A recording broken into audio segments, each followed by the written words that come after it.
आयुष आधी रात को पार्टी खत्म कर कर घर लौट रहा था। चांदनी रात की सफेदी में सड़कें सुनसान और रहस्यमय लग रही थी। आयुष गुनगुनाते हुए कार चला रहा था कि अचानक सड़क किनारे एक लड़की नजर आई। लड़की इतनी रात को? उसने सोचा। लड़की बेहद खूबसूरत थी, लेकिन उसके आंसू उसकी सुंदरता में एक अजीब सा डर का एहसास दिला रही थी। आयुष ने गाड़ी उसके पास रोकी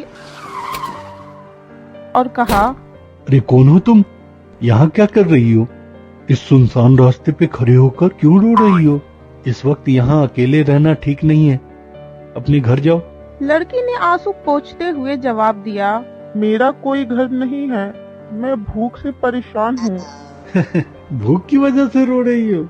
एक काम करो, तुम मेरे घर चलो, मैं अपने घर की तरफ ही जा रहा हूँ, तुम वहाँ पेट भर के खा लेना। नहीं नहीं, मैं आपको परेशान नहीं करना चाहती। अरे इसमें परेशानी कैसी? इंसान ही इंसान के काम आता है, तुम जब तक चाहो रह लेना। लड़की ने कुछ देर सोचा और फिर धीरे से कहा, ठीक है, जैसी तुम्हारी मर्जी। इतना बोलकर दोनों गाड़ी में बैठकर घर की तरफ निकल पड़े। देखो, इतनी बातें की हम दोनों, लेकिन मैंने तो तुम्हारा नाम ही नहीं पूछा। अरे कोई बात नहीं, मेरा नाम संजना है, और तुम्हारा? इस नाचीज को पीयूष कहते हैं। अरे बड़ा प्यारा नाम है तुम्हारा। बुरा मत मानना, मुझे अभी भी हंसी आ रही है। तुम खाने के लिए बच्चों की तरह रो रही थी। भला खाने के लिए कौन ऐसे रोता है? मजाक उड़ाना बंद करो और गाड़ी चलाने पे ध्यान दो, कहीं एक्सीडेंट ना हो जाए। लो, बातों बातों में हमारा घर भी आ गया। हमारा घर? ये क्या कह रहे हो? हाँ, हमारा घर। अब से तुम भी तो यहीं रहने वाली हो ना?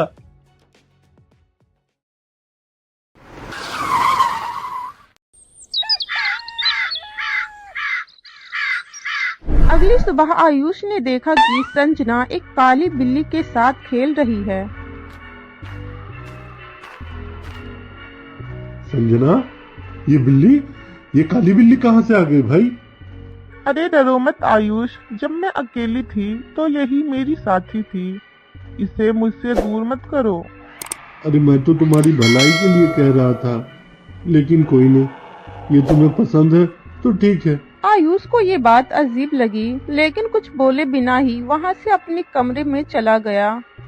ये संजना भी ना अजीब है, पता नहीं कैसे कैसे शौक पालती है।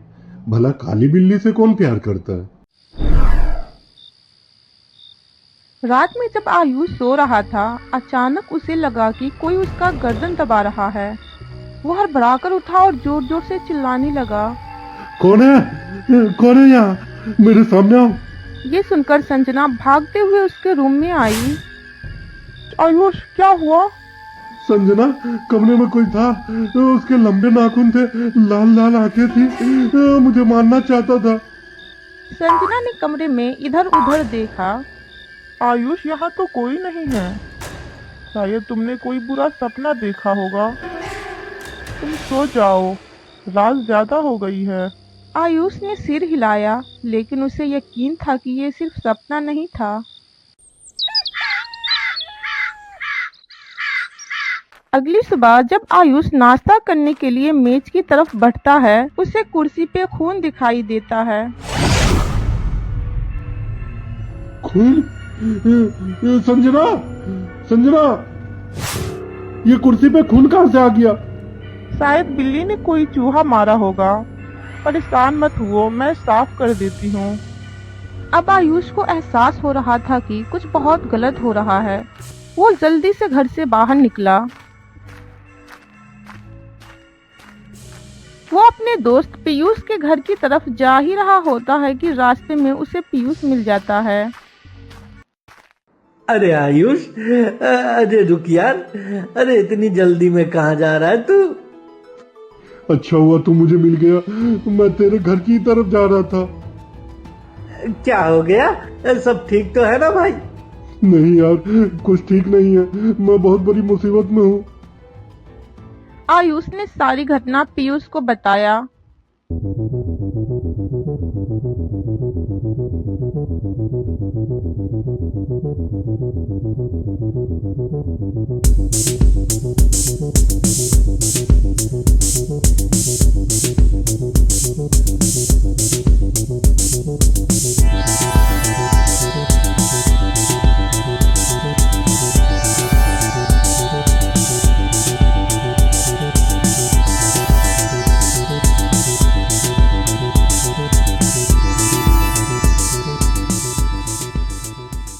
अरे यार, ये तो तेरे साथ बहुत बुरा हो रहा है भाई। अरे किसी बाबा से मिला कि नहीं? इसलिए तो तेरे पास आया हूँ, मेरी मदद कर भाई। ठीक है, तू चिंता मत कर, तू अभी घर जा। मैं एक बाबा को जानता हूँ, उसे लेकर तेरे घर आता हूँ। आयुष वहां से अपने घर लौट जाता है।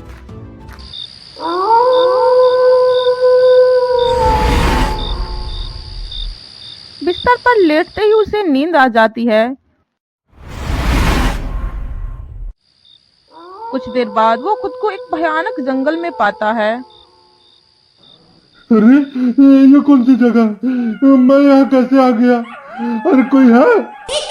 तभी संजना अपने असली रूप में सामने आई। कौन हो तुम? कौन हो? तुम्हारी मौत। मैं संजना हूँ, संजना। आज तुम मरने वाले हो।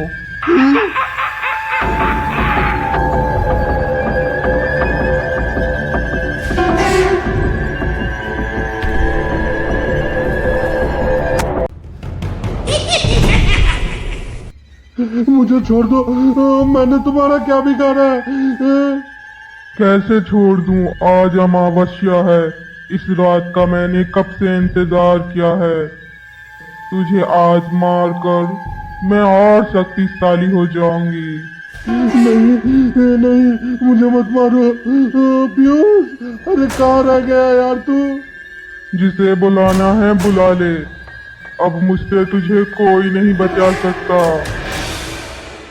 जैसे ही संजना उस पर झपटी, पीयूष बाबा को लेकर वहां पहुंच जाता है। रुक जा चुड़ैल, तूने बहुत से निर्दोष लोगों की जान ली है, लेकिन अब बस और नहीं, आज तेरी बारी है। बाबा जल्दी से कमांडर का जल चुड़ैल के ऊपर डाल दिया। जल पड़ते ही चुड़ैल का शरीर जलने लगा और देखते ही देखते वहीं भस्म हो गई। आयुष, ये चुड़ैल हर अमावस्या की रात किसी न किसी की जान ले लेती थी। तुम बड़े भाग्यशाली हो जो तुम्हें एक सच्चा दोस्त मिला। आज इसकी वजह से ही तुम जिंदा हो। आयुष को भी अब समझ आ गया कि हर सुंदर चीज भरोसे के लायक नहीं होती और हर मुस्कुराता चेहरा दोस्त नहीं होता।